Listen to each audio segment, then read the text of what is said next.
Good morning 11th class. कैसे हो बच्चों? आई होप कि आप बहुत अच्छे होंगे। ठीक है, कल हमने बात करी थी पुष्पदल विन्यास के ऊपर। ठीक है, पुष्पदल विन्यास यानी कि जो दल है, ठीक है, या करोला है, उसके लगने के पुष्प में उसके लगने के क्रम को हम क्या कहते हैं? पुष्पदल विन्यास कहते हैं। ठीक है, तो इसमें हमने देखा था, पहला वाला देखा था क्या? देखिए, सारी पंखुड़ियाँ एक दूसरे को क्या करती हैं? स्पर्श करती हैं, बट ओवरलैप नहीं करती हैं। तो इसको हमने क्या बोला था? आपका बताइए क्या बोला था? कोर स्पर्शी। ठीक है, कोर स्पर्शी बोला था। ठीक है, तो ये क्या हो गया आपका?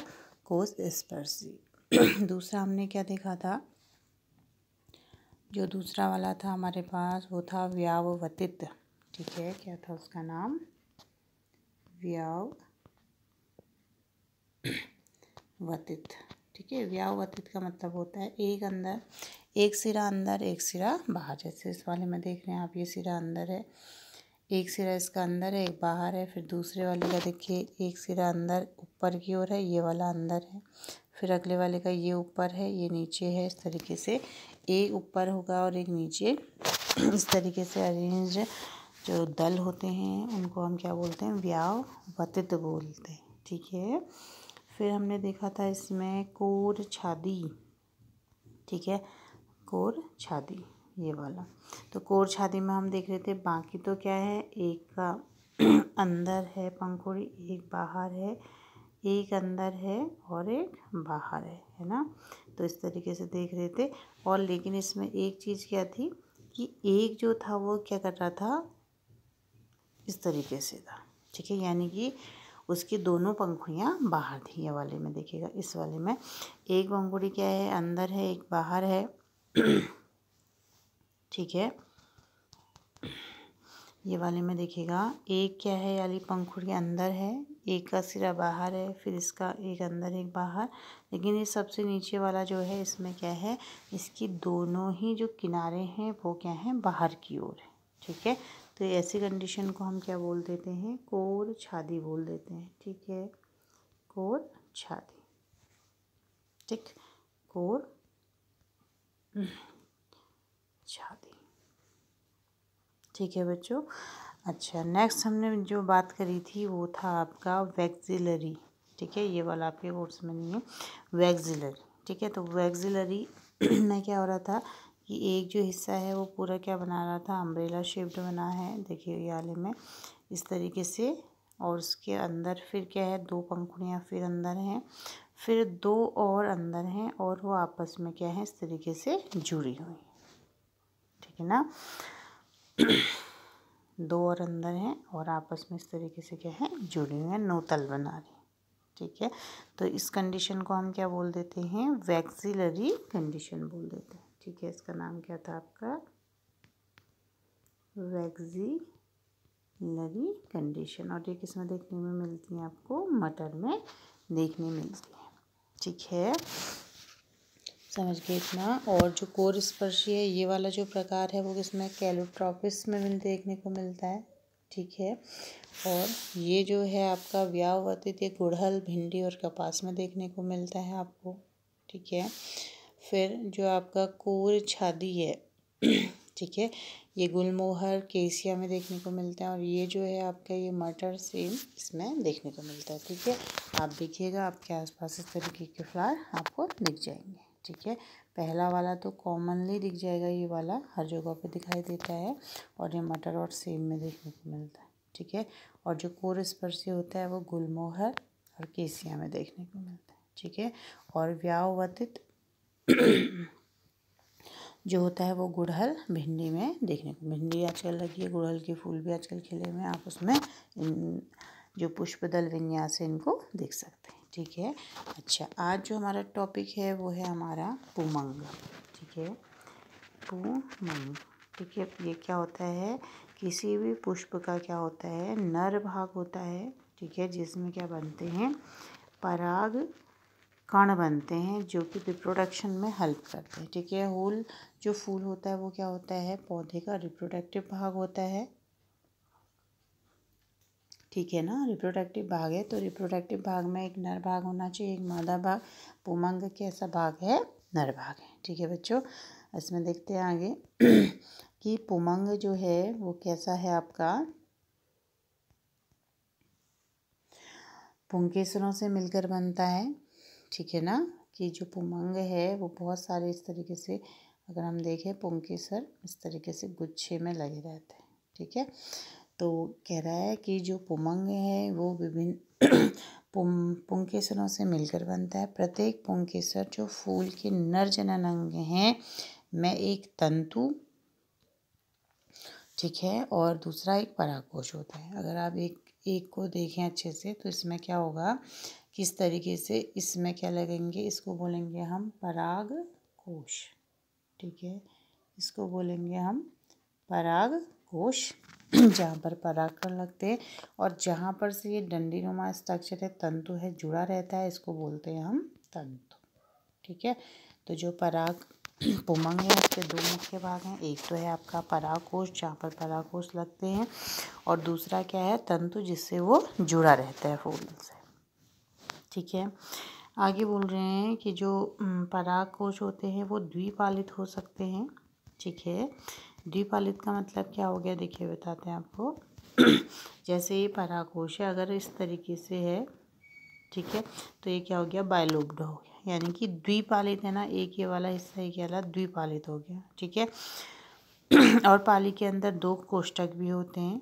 ठीक है, अगर हम इसको काट देंगे तो इस तरीके से इसके अंदर स्ट्रक्चर दिखाई देगा हमको। तो द्विपालित के अंदर द्विकोष्ठक होते हैं जहाँ पर पराग कणों का क्या हो रहा है निर्माण हो रहा है। ठीक है, तभी परागकण फूल की वर्तिकाग्र तक पहुँचते हैं। ठीक है, उसके लिए भी माध्यम की आवश्यकता होती है, आपने पढ़ा है 10th में, कीट द्वारा, हवा द्वारा, पानी द्वारा। ठीक है, तो जो परागकण होते हैं वो कहाँ बनते हैं बच्चों, परागकोश के अंदर बनते हैं। ठीक है, तो द्विपालित और होता है, प्रत्येक पाली में दो कोष्ठक होते हैं, जिनको हम क्या कहते हैं, परागकोश कहते हैं। ठीक है, परागकोश में परागकण होते हैं, लेकिन कुछ ऐसे भी फ्लावर हैं, ठीक है, जिसमें क्या होते हैं, वो बंध्य पुंकेसर जो जनन करने में असमर्थ होते हैं, उनको हम स्टेमिनॉइड कहते हैं। ठीक है, जो परागकण हैं वो तो क्या हैं, नर भाग हैं, लेकिन कुछ पुष्पों में क्या पाए जाते हैं, वो जनन करने में असमर्थ होते हैं, तो उनको हम क्या बोल देते हैं, स्टेमिनॉइड बोल देते हैं। ठीक है, समझ रहे हैं, जैसे कि ये कोई पुष्प है तो उसमें क्या होगा, कुछ तो परागकण ऐसे होंगे जो जनन के योग्य होंगे और कुछ कैसे होंगे, जनन करने में असमर्थ होंगे, तो ऐसों को क्या बोल देते हैं हम, स्टेमिनॉइड बोल देते हैं बच्चों। ठीक है, आगे देखते हैं, पुंकेसर फूल के अन्य भागों जैसे दल अथवा आपस में जुड़े हो सकते हैं। जब पुंकेसर दल के साथ जुड़े होते हैं उनको दल नग्न कहते हैं। ठीक है, जैसे सपोज कीजिए कि ये क्या है, किसी पुष्प का दल वाला भाग है। ठीक है, तो इसमें क्या हो रहा है, अगर पुंकेसर जुड़े हुए हैं इसी तरीके से, ये मेनली क्या होता है कि जो पुंकेसर होता है ऐसे बाहर को निकले रहते ना, स्पष्ट दिखाई देते, तो लेकिन क्या है, जैसे धतूरा है, ठीक है, तो उसमें क्या हो रहा है या बैंगन है, ठीक है, उसमें क्या हो रहा है, ये जो दल है इसके साथ ही लगे रहते हैं, तो ऐसों को हम क्या कहते हैं, दल नग्न कहते हैं। ठीक है, इसकी पिक दिखाते हैं आपको,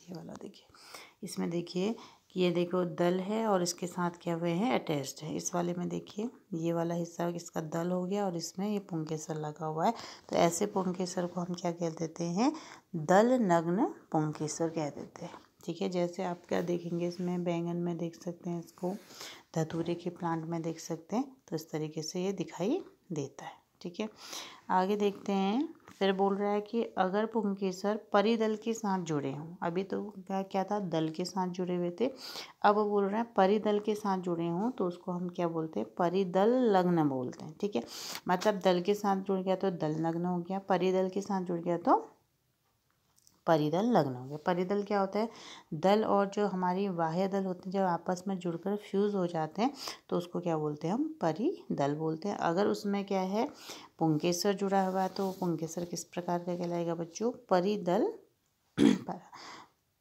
पुंकेसर कहलाएगा। जैसे इसमें लिली में ऐसा देखने को मिलता है। ठीक है, ये तो हो गया कि दल के साथ जुड़ा है तो दल नग्न, और अगर परिदल के साथ जुड़ा है तो परिदल नग्न। ठीक है, अब है कि जो पुंकेसर होते हैं वो मुक्त भी रह सकते हैं और एक साथ भी रह सकते हैं। ठीक है, देखिए फूल में पुंकेसर मुक्त अथवा जुड़े हुए हो सकते हैं, इस आधार पर भी इनको आम बांटा गया है। ठीक है, इस आधार पर कैसे बांटा गया है, देखिए अगर वो क्या होगा, एक ही गुच्छे अथवा बंडल में होगा तो एक संगी होगा, जैसे कि गुड़हल में।